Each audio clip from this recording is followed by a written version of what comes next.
Hello, everyone, and welcome back to the Mrs. English channel. I'm Anna, and I'm happy you're here with us today for a new episode. And I'm Paul.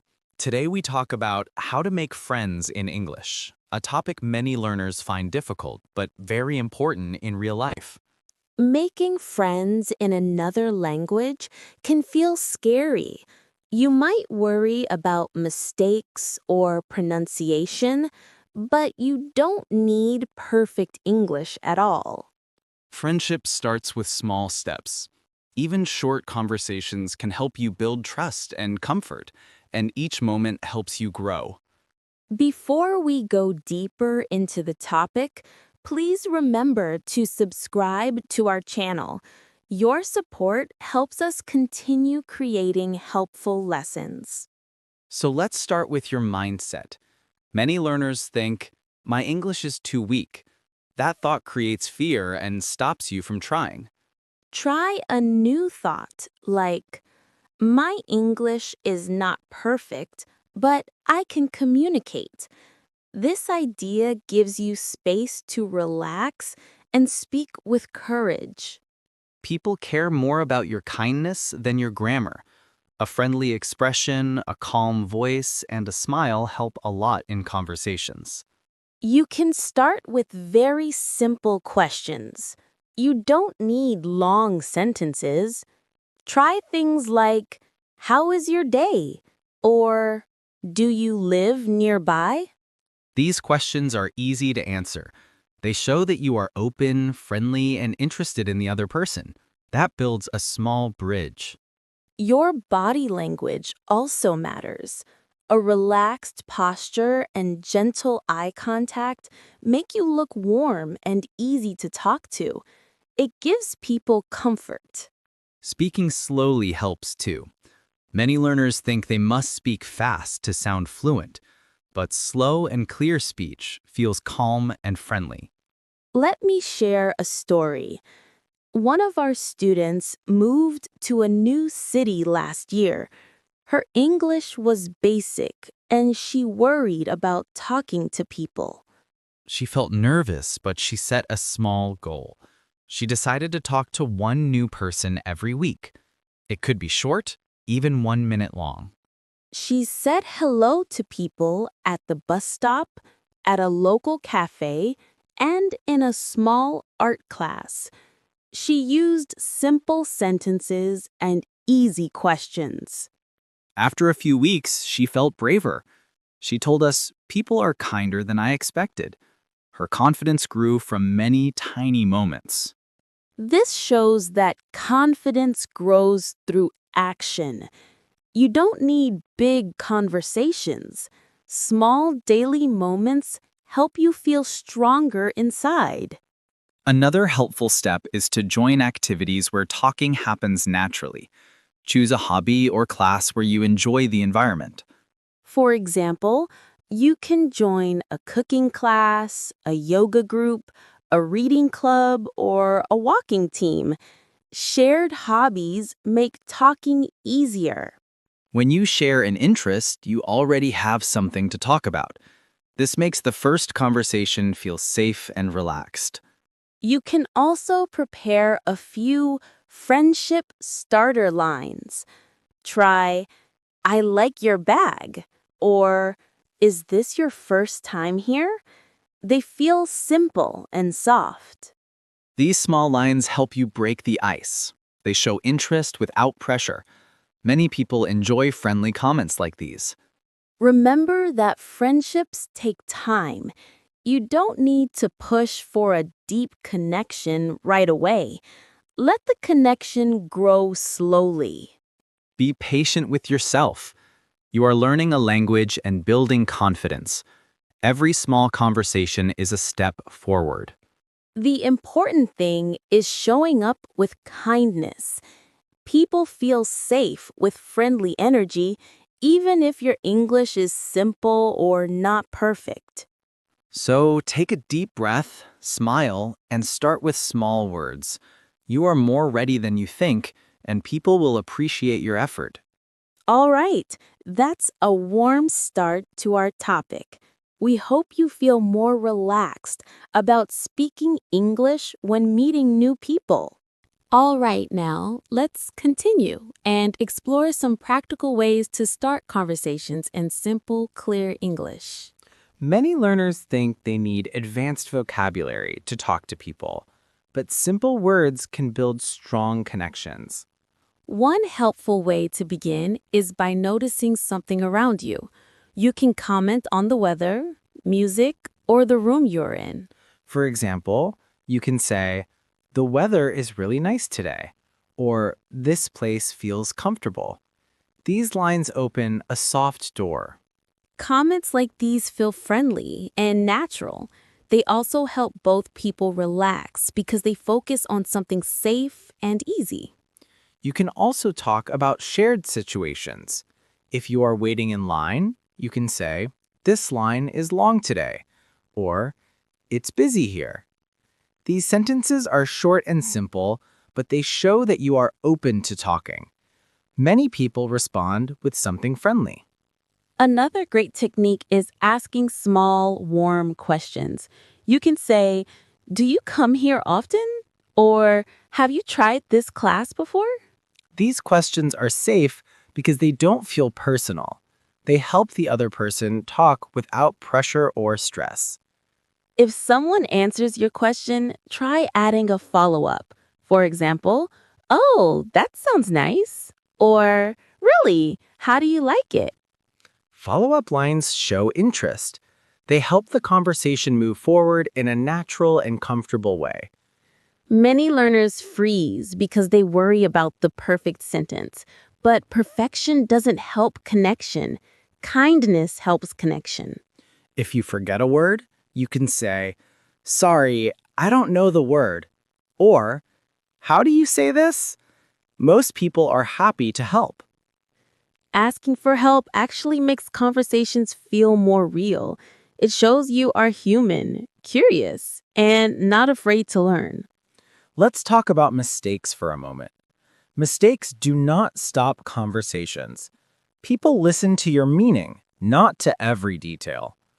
You can use simple sentence patterns to make speaking easier. For example, "I like," "I think," "I want," "I need," or "I enjoy." These patterns help you express many ideas. You can say, "I enjoy learning," or "I like walking here," or "I think this class is fun." If you want to sound friendly, try using soft phrases. You can say, "Maybe we can talk more," or "It's nice to meet someone new." Soft phrases help people feel safe with you. They also make the conversation feel gentle and warm. Another strong tool is talking about interests. You can ask, "What do you like to do?" Or, "Do you have any hobbies?" When people talk about hobbies, they often become more relaxed. They smile more and share more. If someone likes the same hobby as you, that creates a natural bond. You can explore the hobby together and talk more later. And if the person enjoys something you don't know, you can ask, "What is it like?" Or, "How did you start doing that?" Asking simple questions keeps the conversation alive.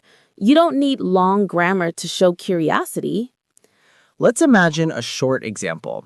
You meet someone at a cafe. You say, "Hi, do you come here often?" They say, "Yes, sometimes." You can continue with, "I like the coffee here. What do you usually order?" This helps both of you find a common topic. Soon you may talk about food, music, or your day.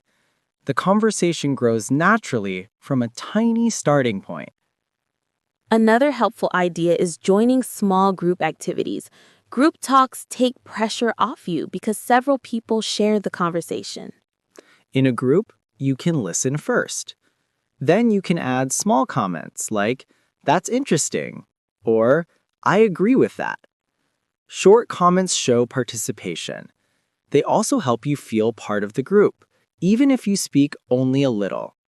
Some learners worry they are too quiet, but being quiet is not a problem. You can still make friends with small, kind sentences. You can also create chances to talk by asking for simple help. For example, can you help me find this room? Or, is this seat free? Asking for help gives the other person a friendly job. It makes the moment feel useful, natural, and comfortable. And always remember to listen. Listening is a powerful skill. People enjoy talking to someone who pays attention. When you listen well, you can answer with short lines like, I understand, or that sounds nice, or really, tell me more. These lines make the other person feel respected, and respect builds trust and friendship over time. Now we have shared many techniques for starting conversations. There are even more ways to build comfort and confidence. Next, we will share how to keep the conversation going and how to grow these moments into real friendships. Welcome back. Now let's explore how to keep a conversation alive and grow it into a real friendship, step by step. Many learners can start conversations, but they don't know how to continue. They fear the talk will stop or feel awkward. One helpful idea is to build on what the other person says. If they mention work, hobbies, or plans, you can ask a simple question. For example, if they say they like cooking, you can ask, "What do you like to cook?" Or, "When did you start cooking?" These short questions show that you listen.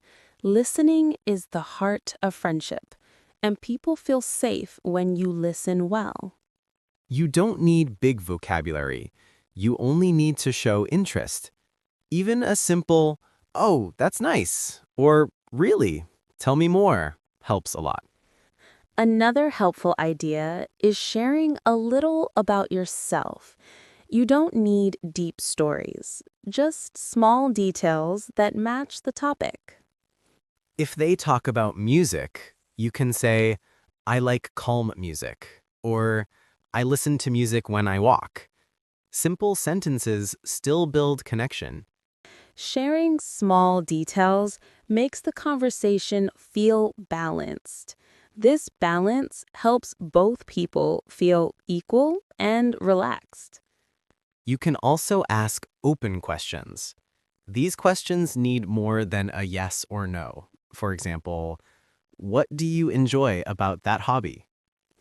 Open questions give the other person space to talk more. They help you learn about their personality, not just their words. Many learners worry about silence, but silence is normal.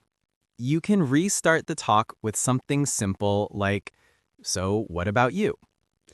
If you feel stuck, you can return to a safe topic like work, music, food, or weekend plans. These topics fit almost everyone. A useful trick is talking about the future. You can ask, "Do you have plans after this class?" Or, "What are you doing this weekend?" Future questions create a warm feeling. They also help you learn what the person likes, which is very helpful for new friendships. You can also show small kindness. You can say, "Take care," or "Good luck with your project." These lines feel soft and warm. Kindness stays in people's minds. Even short, friendly actions make you memorable in the best possible way. Another key idea is patience. Friendships don't grow fast. You need repeated small moments with the same person over time. When you see someone again, use a small memory from before. You can say, how was that test? Or, did your weekend go well? Remembering details shows care. Care makes people feel respected, and respect makes friendships stronger. You can also suggest a small activity. You can say, would you like to walk together? Or, do you want to study together later? Keep it light and simple. You don't need big plans. Small activities are easier to say yes to and help the bond grow slowly. If the person says yes, great. If they say no, it's also fine. It doesn't mean you said anything wrong. People are just busy sometimes. The important thing is that you try. Trying is how you learn. Each attempt builds courage, even if the result is small. Making friends in English is not about speaking perfectly. It's about creating gentle, friendly moments again and again. When you show interest, listen well, speak calmly, and stay patient, you create a space where friendship can grow naturally. And remember, you don't have to be someone else. Your real self, even with simple English, is enough to connect with others. People feel comfort when someone is honest and warm. You don't need fancy grammar. You only need a kind heart and clear words. If you practice a little each week, you will see progress. Your sentences become easier and conversations feel lighter. And with each small success, your confidence grows. The more you try, the more you discover that you can do this. Before we end, please remember to leave a comment and share your own experience with making friends in English. Your stories can help other learners feel brave, and your questions can guide future episodes on this channel. Thank you for spending this time with us. Keep practicing, stay patient, and stay kind to yourself on this learning journey. You are doing better than you think, and with steady steps, your English and your friendships will grow beautifully. Take a deep breath, smile, and keep moving forward. We believe in you, and we're here to support your progress.